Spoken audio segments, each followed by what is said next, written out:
What's up, everybody? So today I want to talk about this mythical matchup. It was just hitting me like, let me just talk about this. It's funny because I got a mic here, I got everything, but I choose to just talk into the phone. It's really easy. I'm going to just put a bunch of videos out. Why not? So yeah, I want to talk about Mike Tyson versus George Foreman, but this one is going to be the younger Mike Tyson. Mike Tyson was actually in 1994, I'm looking at some notes because I have them on screen here, was actually unfortunately still in jail. So this fight could have hypothetically taken place after Foreman won the title against Michael Moore. Now, back in the day, I was very young, but I was predicting fights already amongst my friends. I became like the most respected boxing expert because that fight, they took me seriously where everyone was doubting George Foreman. I predicted a Foreman win because I saw Michael Moore. He was like, actually, I think he was a light heavyweight, and he went up to, I could be wrong, I don't have a note on that, but he went up to heavyweight, and Teddy Atlas was in his corner. Anyway, he was kind of chinny. You could see he was, I think he was previously KO'd before, and I'm not 200% sure, I can't remember this far back, but I remember he had issues with his chin, which probably meant he was either knocked down or KO'd and lost. But anyway, he went up to heavyweight, he got a title, and he was the heavyweight champion. And he was walking around with the belt, and then he signs the fight. Foreman, in the early 90s, was in his 40s, and he started a career, and everyone was laughing at him. Back in the day, yeah, he just, out of nowhere, I think it was on Tuesday Night Fights. Now, I'm going way back. I was a boy. And then he goes in there, he builds his record up, and he gets this fight. Nobody gave him a chance in this fight. Nobody. I mean, nobody. But I was telling people, Foreman, because I knew Foreman had that big power, was gonna knock Michael Moore out, and I was like laughed at, really ridiculed for this. So I just want to walk through that before I get to the Tyson prediction if they would have fought, which was possible actually. So but it didn't happen, unfortunately. But anyway, so this fight went down like this. Michael Moore got knocked out late. It was a shot that, it was amazing. If you can go to the video on YouTube and hear Jim Lampley, they were astonished. Nobody expected this.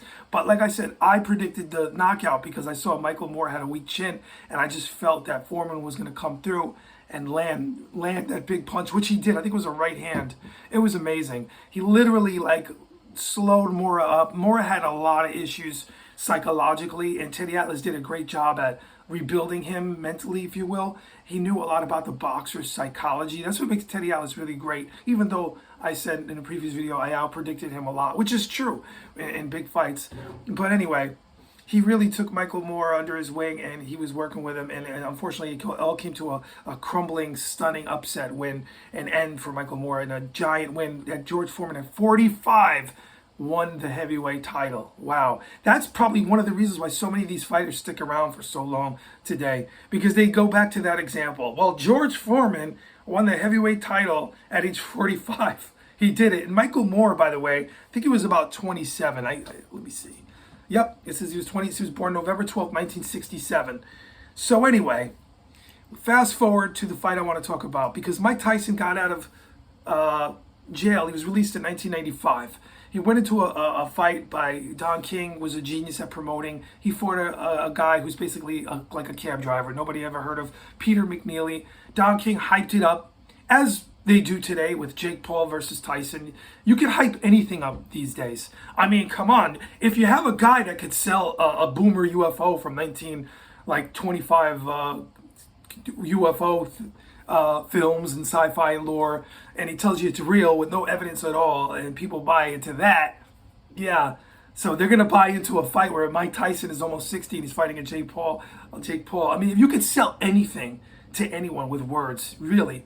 But I digress about that. That's another point I would like to talk about another time, because I got hoodwinked into believing that story, but I was like 12. But anyway, so fast forward to Tyson being released from prison, okay?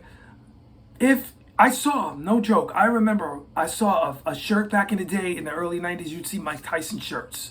you'd see a lot of them. They were really like bootleg shirts. I had a couple, and you'd get them like in Jamaica Ave, or you get them in Brooklyn or somewhere in Manhattan. Someone on a table had them set up. They were really dope, and you'd see Mike Tyson on the cover. And I remember I saw George Foreman versus Mike Tyson. There was actually a buzz about that on a street back in the day, on the streets of New York, at least from my experience. And I remember Mike Tyson and George Foreman, because Foreman was a thing. Foreman now had the championship, and Tyson was getting out of jail. So it was talked about on the street around here in New York anyway. So I always wanted to see that fight. So I'm like, okay, so this is not the if you see the thumbnail, it's the older George Foreman versus a young Mike Tyson. I made it look younger, but anyway, I prompted it.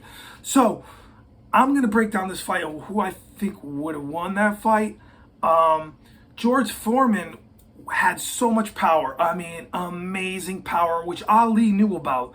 And Ali was like willing to take the damage, and he invented the rope-a-dope back in the day by leaning on the rope and letting a Foreman, who a lot of people favored to beat Ali, just tire himself out. Not too many fighters would risk their life like this, especially today, and sustaining all of that damage to tire him out, to basically win, because George Foreman was just tired, and he just basically fell down, and he was in his prime. He was young because he was so fatigued with a couple of Ali, crosses and right hands. I forget the combination he did was so quick, but it was because he was more fatigued than anything. And Ali was a genius master fighter, and he says, I'm gonna sustain this damage, lay on the ropes, avoid as much shots as I can to let Foreman go to work, tire him out. Ali had the foresight to do this, and he employed this tactic, and the rope-a-dope was born.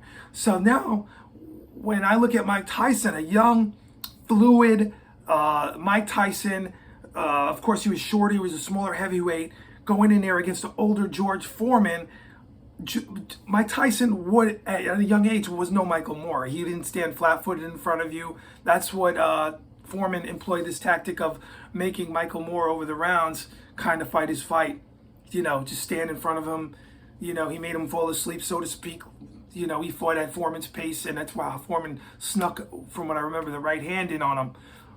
He was blinding him with the jab, and boom, followed with a right hand, from what I remember. George Foreman would have been like so slow and plodding, he wouldn't have been able to deal with this. And I give you this example. In 1991, George Foreman, I think it was 91, maybe 92, fought Evander Holyfield. Evander Holyfield got hit hard. George Foreman was landing in. This was a younger Foreman at the time, not by too much, but younger, in his early 40s, not 45 yet. And that was a hell of a fight. But yet Holyfield did win that fight. So if you look at the way George Foreman performed in there versus Tyson, if they would versus Moore, sorry. And if you look at how slow he was, he wouldn't have been able to take the punches. I think it was Alex Stewart was landing a massive. George Foreman's whole face was swollen. It would have been like that. George Foreman, it would have been stopped. Mike Tyson, just too fast, too young. He would have landed too many bombs early. There was nobody like a ferocious when Mike Tyson was in that ring. He was like a pit bull. There was nobody like him. It was the mentality of this athlete. At that time, he felt invincible. He believed he was invincible, and pretty much he was invincible, because he was beating everybody until he ran into his own demons, personal demons, and Buster Douglas, of course. He was fighting on steam, going into that. He got so used to just putting people down so easily. When he ran into Buster Douglas, he admitted, he was partying in Japan and stuff like that. He wasn't even right. He wasn't even training like he should have been training. But anyway, there's no excuse. Buster Douglas had the will and the fortitude to do what he did in that ring that night. So I'm going back to Foreman right now. I think Foreman would have been stopped. It would have been a vicious stoppage. He would have took so much punishment. Foreman could take a punch. He would probably ended up on his feet, and the ref probably would have stopped it, because he was an older man at the time.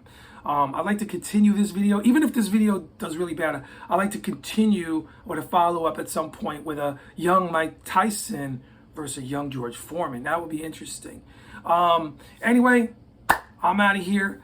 Today was a good day, and I'll make a bunch of videos. I'm going to go on with this later, everyone. Peace!